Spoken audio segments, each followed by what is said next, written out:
But I look slightly more presentable than I did before. Is that a kid? You want to say hi? Hi. All right. So we're going to try and do a little bit of Facebook Live story time. I'll try and make sure the books are pointed at people, and hopefully this is helpful for somebody. At least it's going to be helpful for Stasha and Eve, and we'll see if it's helpful for anybody else. Okay. So the first one I'm going to read is The Girl Who Loved Wild Horses by Paul Goebel? I'm terrible because I don't know how to say any of the authors' names, but I feel like I should give a shout out to the authors. And it's a Caldecott Metal book. Stas, sit back, eat your lunch, okay? I'm just smiling. Yeah, okay. All right, here we go. The people were always moving from place to place. Let's see if I can get it. Here we go. All right. The people were always moving from place to place following the herds of buffalo. They had many horses to carry the teepees and all their belongings. They trained their fastest horses to hunt the buffalo. There was a girl in the village who loved horses. She would often get up at daybreak when the birds were singing about the rising sun.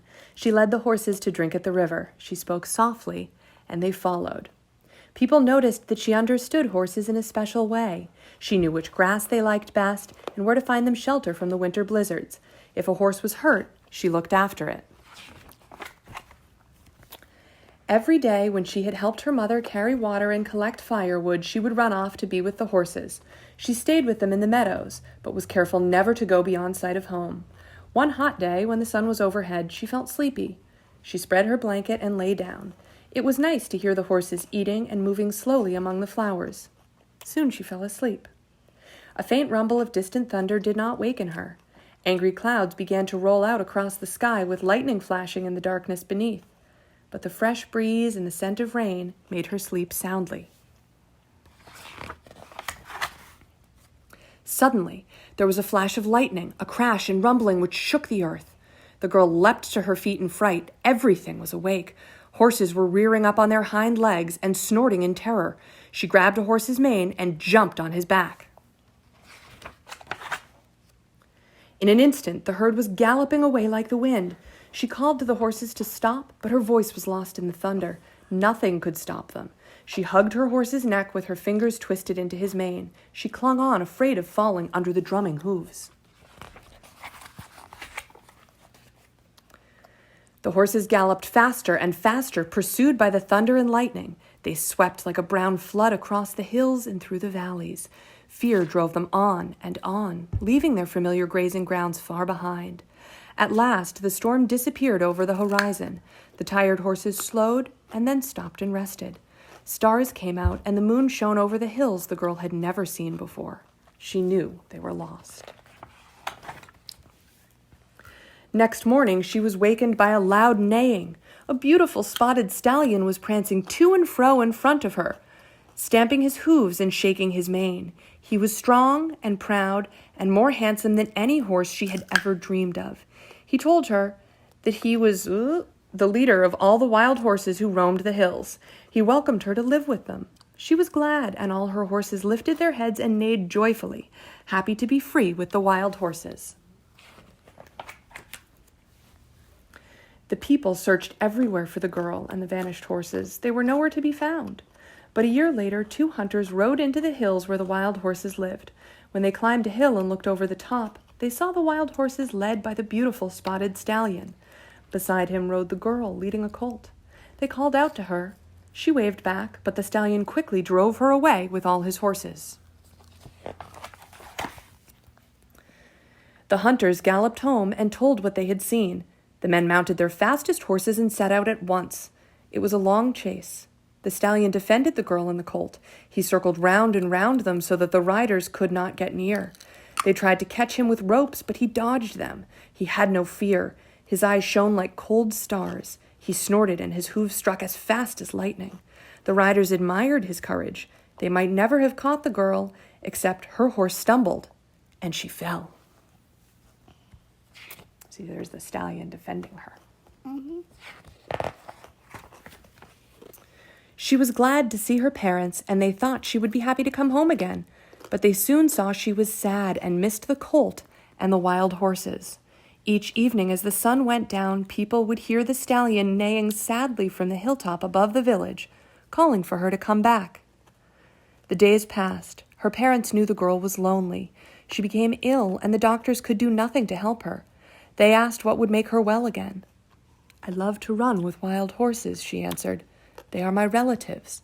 If you let me go back to them, I shall be happy forevermore." Her parents loved her and agreed that she should go back to live with the wild horses. They gave her a beautiful dress and the best horse in the village to ride. The spotted stallion led his wild horses down from the hills. The people gave them fine things to wear, colorful blankets and decorated saddles. They painted designs on their bodies and tied eagle feathers and ribbons to their manes and tails. In return, the girl gave the colt to her parents. Everyone was joyful. I don't understand. It's okay if you're full. Once again, the girl rode beside the spotted stallion. They were proud and happy together. But she did not forget her people. Each year she would come back, and she always brought her parents a colt. What's a colt? A baby horse. Oh. Yeah. And when one year she did not return, and then one year she did not return and was never seen again. But when hunters next saw the wild horses, there galloped beside the mighty stallion a beautiful mare, with a mane and tail floating like wispy clouds about her. They said the girl had surely become one of the wild horses at last. Today, we are still glad to remember that we have relatives among the horse people, and it gives us joy to see the wild horses running free. Our thoughts fly with them. Is that a nice idea? All right. What do we have next? The next book my mom's gonna read is Hey Granddude. Hey Granddude. Short Granddude. Hey Granddude by Paul McCartney and Catherine Durst. All right, I'll read on this side so my arm doesn't get too tired. All right, are we pointed in the right direction? Here we go, we're pointed in the right direction. Lucy and Tom and Em and Bob were spending a weekend with their granddad. Today was one of those days when nothing felt quite right. "Cheer up, chillers," said Granddude. He pulled out a pile of postcards from the back pocket of his trousers. "Look at these." Em picked out a postcard of a sandy beach and sparkling blue waters. "I wish we could go there, Granddude," she said. Stop, you're being so creepy. Do you want to look at the book? Or you just want to smile at everybody? So creepy. All right, you want to look at the book? Ooh. Well, let's see what we can do. Granddad reached into his coat pocket and took out a shiny compass. He gave the compass a rub and waved it over the postcard. The needle started to spin round and round. See the compass needle spin. Let the magic fun begin. Then, in a flash of magic, zing, bang, sizzle, everything changed. The children were standing on a golden beach with little waves tickling their toes. The water felt beautifully cool. "We're on the beach from a postcard," Bob laughed as he splashed in the sea. But the magic compass hadn't finished yet. Huge flying fish leapt from the sea. "Hey, Granddude," they called. The fish were calling a Granddude. Pretty cool. Mm-hmm. "It's a school of flying fish," said Granddude. Speaking of, they are talking fish. Okay. Talking flying fish. Talking flying fish. "It's a school of flying fish," said Granddude. "Come on, chillers, let's go for a ride." "A school?" whispered Lucy. "I hope we don't have to do any homework." They skimmed across shimmering blue waves on the backs of flying fish before coming to a rest again on the hot sand. They built sandcastles and lay beneath a coconut tree eating ice cream. The memory of their gray, grumpy day was completely washed away, and they were perfectly happy. Until... "Ouch!" cried Bob. A little crab scuttled across the beach. "That crab pinched my toe." Oh no! Suddenly lots of little crabs were scurrying out of the sea, heading straight toward Granddude and the children. "Hey, Granddude," said Em. Can we go somewhere a little less pinchy?" "Yeah, I think we better hop to it," said Granddude. He quickly waved the magic compass over another postcard. This one had a picture of a cowboy. "See the compass needle spin. Let the magic fun begin." The magic flashed and sparkled, and once again, zing, bang, sizzle! Everything changed. Grandude and the children found themselves in a desert valley with spiky green cactuses. A cowboy galloped toward them on a beautiful spotted horse. "Hey, Grandude," called the cowboy, waving his hat in the air. "Wow, what a handsome Appaloosa," said Grandude, admiring the horse. "Appaloosie?" said Em. "No, that's the kind of horse it is. It has nothing to do with me," said Lucy.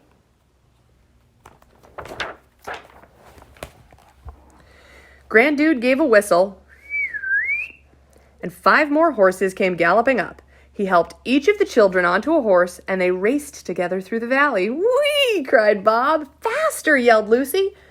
But what was that cloud of dust on the horizon? Oh no! A herd of wild buffalo was rushing straight toward them. The canyon echoed with the sound of 100 hooves. Before they could ride to safety, Tom's horse reared, and he tumbled to the ground. "Hold on, Tom!" shouted Grandude, snatching a rope from the cowboy's saddle. With a twirl, he lassoed Tom and hauled him onto his horse. "Ride, chillers!" cried Grandude, "as fast as you can!" They cleared the stampede just in time.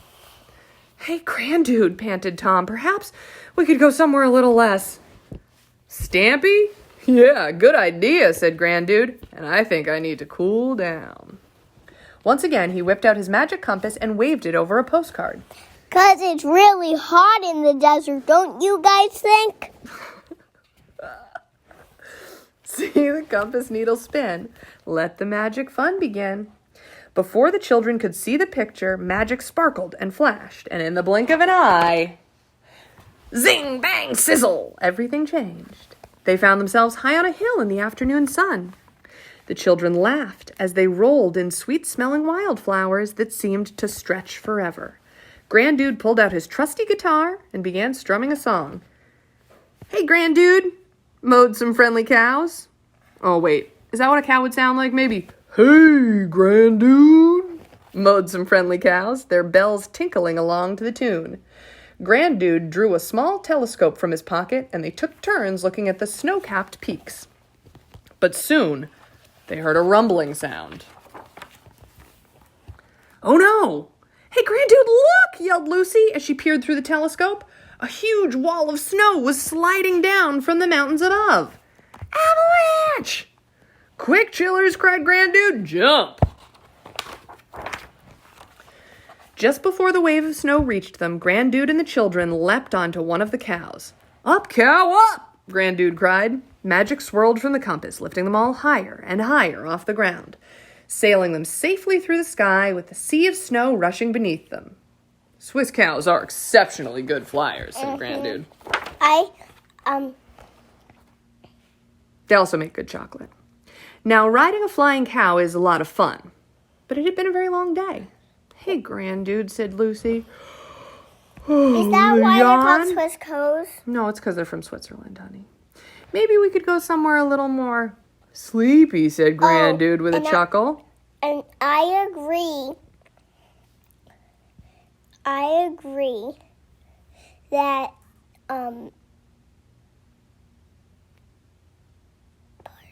read it again. The Swiss cows are exceptionally good flyers. Yeah, I agree that there's... Have you flown a Swiss cow? Mm-mm. No, but you've heard good things? Okay. Well, I'll have to give that a try. Mm-hmm. Usually I take airplanes. All right. Do you know where a Swiss cow lives? Switzerland. That's what makes them Swiss, because they're from Switzerland. Let's hold on a second. Let's finish the book, okay? That sounds like a very good idea. This time, instead of a postcard, Grandude pulled a photograph of his own house from his pocket. Magic compass, one more spin. It's time for bedtime to begin.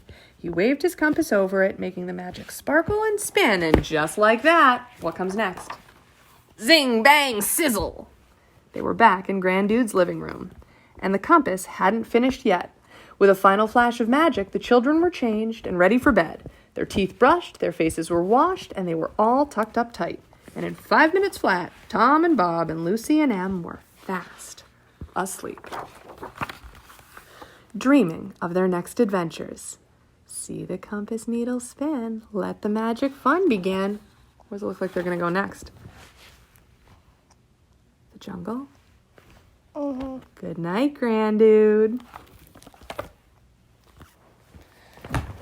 All right. What's next? We've got... Oh, this is a favorite, right? The Gruffalo, Julia Donaldson, and Axel Scheffler. That is The author and the illustrator? author and the illustrator. Mm-hmm. All right. Oh, and also this book back here, it's a good book. Room on Room. Yeah, the same author and the same illustrator. Yeah. Yes, it's a pretty good book. You should, if you one day maybe that's a good thing to go searching out for. Oh, yeah, we got that at the library, right? Yeah. A mouse took a stroll through the deep dark wood. A fox saw the mouse. Oh, and we have only 2 more books after this book. Okay, good update. A mouse took a stroll through the deep dark wood. A fox saw the mouse, and the mouse looked good. Where are you going to? Actually, no, 3 more books. Okay, good updates. Just give me a second to read, all right? A fox saw the mouse, and the mouse looked good. Where are you going to, little brown mouse? Come and have lunch at my underground house. It's terribly kind of you, Fox, but no, I'm going to have lunch with a Gruffalo. A Gruffalo? What's a Gruffalo? A Gruffalo? Why, didn't you know? He has terrible tusks and terrible claws and terrible teeth in his terrible jaws. Where are you meeting him?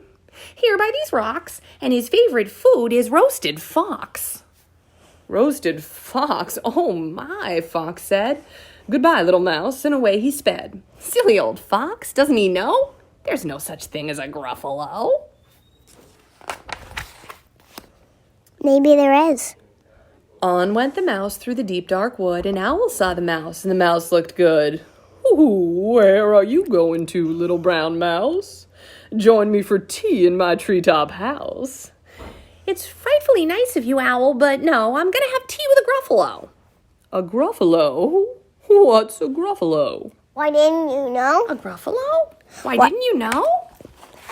He has knobby knees, and turned out toes, and a poisonous wart at the end of his nose. Poisonous wart. Where are you meeting him? Here by the stream, and his favorite food is owl ice cream. Owl ice cream? To-whit, to-whoo. Goodbye, little mouse. And away Owl flew. Silly old owl, doesn't he know? There's no such thing as a Gruffalo. On went the mouse through the deep dark wood. A snake saw the mouse, and the mouse looked good. Where are you going to, little brown mouse? Come for a feast in my log pile house. It's wonderfully good of you, Snake, but no, I'm having a feast with a Gruffalo. A Gruffalo? What's a Gruffalo? Mm-hmm. A Gruffalo? Why, didn't you know? His eyes are orange, his tongue is black, he has purple prickles all over his back. Where are you meeting him? Here by this lake, and his favorite food is scrambled snake. Yep. Scrambled snake? Goodbye, little mouse. Time I hid. Goodbye. Goodbye, little mouse. And away Snake slid. Silly old Snake, doesn't he know? There's no such thing as a Gruffalo. Oh, but who is this creature with terrible claws and terrible teeth in his terrible jaws? He has knobby knees and turned out toes and a poisonous wart on the end of his nose. His eyes are orange, his tongue is black, and he has purple prickles all over his back. My favorite food, the Gruffalo said. You'll taste good on a slice of bread. Good, said the mouse. Don't call me good. I'm the scariest creature in the deep dark wood. Just walk behind me and soon you will see everyone is afraid of me. Oh, sure, said the Gruffalo, bursting with laughter. You lead the way and I'll follow after. They walked and walked till the Gruffalo said, I hear a hiss on the grass ahead. It's Snake, said Mouse. Why, Snake, hello. Snake took one look at the Gruffalo. Oh dear, he said, goodbye, little mouse, and slid right into his log pile house. You see, said Mouse, I told you so. Amazing, said the Gruffalo. They walked some more till the Gruffalo said, I hear a hoot in the trees ahead. It's Owl, said the Mouse. Why, Owl, hello. Owl took one look at the Gruffalo. Boo-hoo, he said, goodbye, little mouse, and flew right up to his treetop house. You see, said Mouse, I told you so. Astounding, said the Gruffalo. They walked some more till the Gruffalo said, I hear some paws on the path ahead. It's Fox, said Mouse. Why, Fox, hello. Fox took one look at the Gruffalo. Oh, help, he said. Goodbye, little mouse, and ran right into his underground house. The mouse said, Gruffalo, now you see, everyone is afraid of me. But now my tummy is starting to rumble, and my favorite food is Gruffalo Crumble. Gruffalo Crumble, the Gruffalo said, and quick as the wind, he turned and fled. All was quiet in the deep dark wood. The mouse found a nut, and the nut was good. Did the mouse really want to eat the Gruffalo? No. Was he just being kind of tricky? To make the Gruffalo go away so he didn't get eaten. That's right. Do you want to get eaten? I don't want to get eaten. I think that's a pretty good trick. All right. Don't You know play. what? Oh, what? Yep. What? If you were to eat me, I would say, but now my tummy is starting to rumble, and my favorite food is Mommy Crumble. Mommy Crumble. Well, I'll try to remember not to try and eat you. Okay. Buddy and the Bunnies in Don't Play with Your Food, an official Bob Shea story. I think we got this one on the Amazon Book Club, right? Is that where this one came from? Yeah. Don't make me come up there, Mountain. Flowers, gross, P.U. Out of my way, trees, dry up, lake. You're not so hot, sun. You better run, birds. Hi, I'm Buddy, said Buddy. I'm a monster. I'm gonna eat all you bunnies. Oh no, said the bunnies. No, please, we were about to make cupcakes. Cupcakes? What kind of monster do you think I am, said Buddy. Cupcakes first, bunnies for dessert. They played hide and seek while the cupcakes baked in the oven. Tee-hee, ding. Be careful, Buddy. The pan is very hot. Each bunny had one cupcake. Buddy had 5. There were 4 cupcakes left. Buddy ate them all.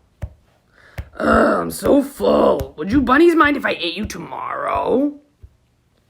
Nice meeting you, Buddy, said the bunnies. Buddy came back the next day. Hey guys, hop in my mouth so I can eat you. It's too hot to be eaten, said the bunnies. Can we go swimming instead? I don't know, said Buddy. Please, please, please. How about I eat you, then I go swimming? Oh no, you mustn't go swimming right after you eat. You'll get a cramp. Is this another story about people being tricky or animals being tricky so they don't get eaten? Mm-hmm. This is way more fun than a cramp, said Buddy.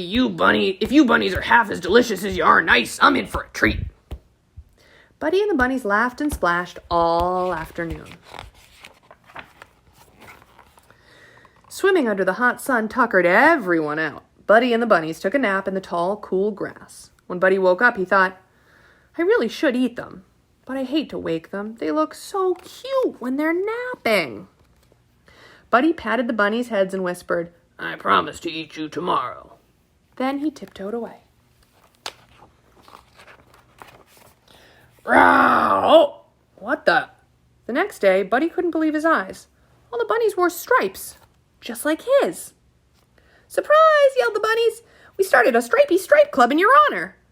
That's nice, said Buddy, wiping away a tear. Now climb in my mouth so I can eat you. Oh no, first the club will have to vote on that. There was 1 vote for eating the bunnies. There were 7 votes for going to the carnival. Wait, 7? Were there 7 bunnies in the beginning? 6, 5, 3. 4. Oh no, still 5. 3. Yeah, there were only 3 when they made cupcakes. The bunnies are multiplying. What does that mean? There are more bunnies now than there used to be. Why? Well, that's the thing about bunnies. They have a lot of babies. Why do that? I don't know, it's just how bunnies are made. They played all the games and rode all the rides. The bunnies liked the spinny whippy rides the best, not Buddy. Bad news, bunnies. I don't feel so good. I don't think I'll be able to eat you today. We know, Buddy. See you tomorrow. It does look like a fun carnival. The next day, Buddy said, okay, no more fooling around. Today I'm going to eat you bunnies first thing. Oh no, said the bunnies. Didn't you like baking cupcakes with us? Yeah, sure, that was fun, said Buddy. And didn't you like going swimming with us? Yeah, that was a blast. Didn't you like going to the carnival with us? Sure, until I got dizzy. Well, then you can't eat us. Why not? Didn't your mom ever tell you? Tell me what? Don't play with your food.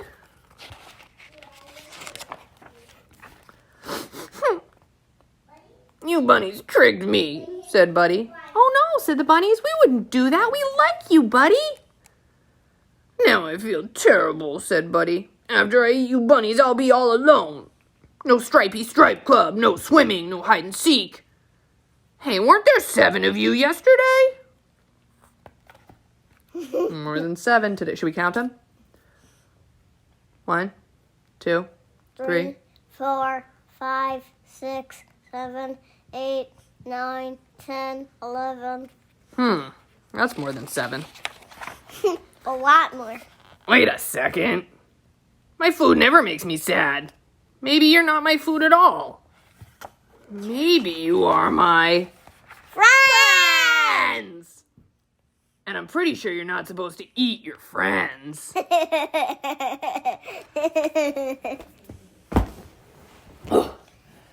All right. Oh, another favorite. Anna Duidney, Llama Llama Mrs. Mama. By Anna Dooney. Yeah, and I think Mommy's friend Virginia sent this to us when you were born. Because I visited her and read it to her son Francis a long time ago now. Hey, we know another Francis. Yeah, you do know another Francis, that's true. James's older brother. All right, let's see. Llama, llama, warm in bed, wakey, wakey, sleepyhead. Llama school begins today. Time to learn and time to play. Make the bed, find some clothes, brush the teeth, and blow the nose. Eat some breakfast, clean the plate. Whoops, oh my, we're running late. That sounds familiar, doesn't it? Why? We sometimes run late, don't we? Yeah. Drive to school and park the car. Tell the teacher who you are. Meet new faces, hear new names, see new places, watch new games. Hang the coat and say goodbye. Llama, llama feeling shy. Mama llama goes away. Llama, llama has to stay. Strange new teachers, strange new toys. Lots of kids and lots of noise. What would Llama like to do? Llama, llama feels so new. Build a castle out of blocks? Make a rocket from a box? Llama, llama shakes his head. Llama walks away instead. Here's a little chug-a-chew with a captain and a crew. Would the llama like to ride? Llama, llama tries to hide. Reading stories on the rug, kids are cuddled sitting snug. Would the llama like to look? Llama, llama hates that book. Time for lunch. Now find a seat. Llama doesn't want to eat. Llama makes a little moan. Llama, llama feels alone. Llama misses Mama so. Why did Mama llama go? It's too much for little llama. Llama, llama misses Mama. You ready for the big reveal? Yeah. All right, hold on in a second. Don't be sad, new little llama. It's okay to miss your mama. But don't forget when day is through, she will come right back to you. Llama, llama, please don't fuss. Have some fun and play with us. Put on coats and run outside. See the playhouse. Try the slide. Tag and jump rope, hide and seek. Close your eyes and do not peek. Now it's time to draw and write. Great big crayons, colors bright. Take some paper from the stack. Mama, Mama, you came back! Yay! Teacher gets a goodbye hug. Wave to friends on reading rug. Climb the playhouse with a slide. See if Mama fits inside.